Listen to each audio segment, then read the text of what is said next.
भाई हो तो ऐसा। छोटा सा पहाड़ी गांव था। वहाँ एक किसान, उसकी पत्नी, एक बेटा और एक बेटी रहते थे।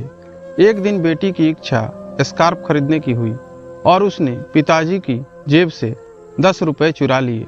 पिताजी को पता चला तो उन्होंने सख्ती से दोनों बच्चों से पूछा, पैसे किसने चुराए?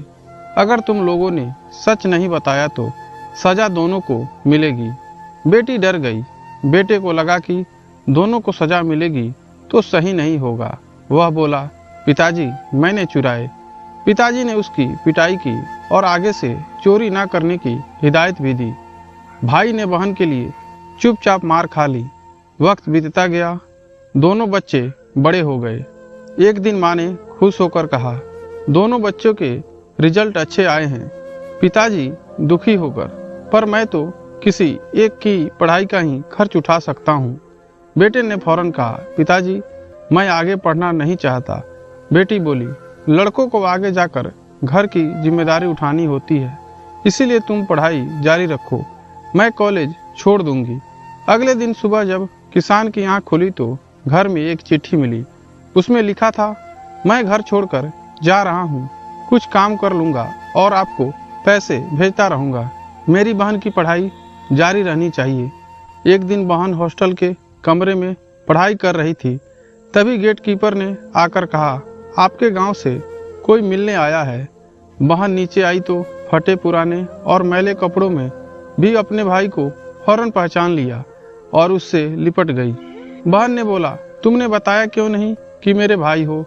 भाई ने कहा, मेरे ऐसे कपड़े देखकर तुम्हारे दोस्तों में बेइज्जती होगी, मैं तो तुम्हें बस एक नज़र देखने आया हूँ। भाई चला गया। बहन देखती रही। बहन की शादी शहर में एक पढ़े लिखे लड़के से हो गई। बहन का पति कंपनी में डायरेक्टर बन गया। उसने भाई को मैनेजर का काम ऑफर किया, पर उसने इनकार कर दिया।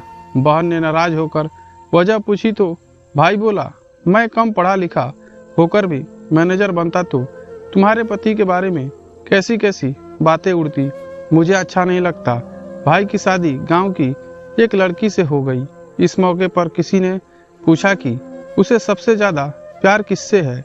वह बोला, अपनी बहन से, क्योंकि जब हम प्राइमरी स्कूल में थे तो हमें पढ़ने 2 किलोमीटर दूर पैदल जाना पड़ता था।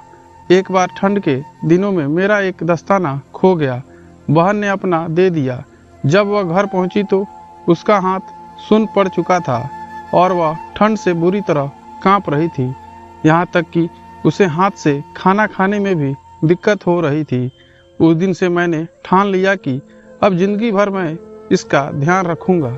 आशा है आपको कहानी पसंद आई होगी। ऐसी और भी कहानियाँ सुनने के लिए हमारे चैनल को सब्सक्राइब कर लें। आपका बहुत बहुत धन्यवाद।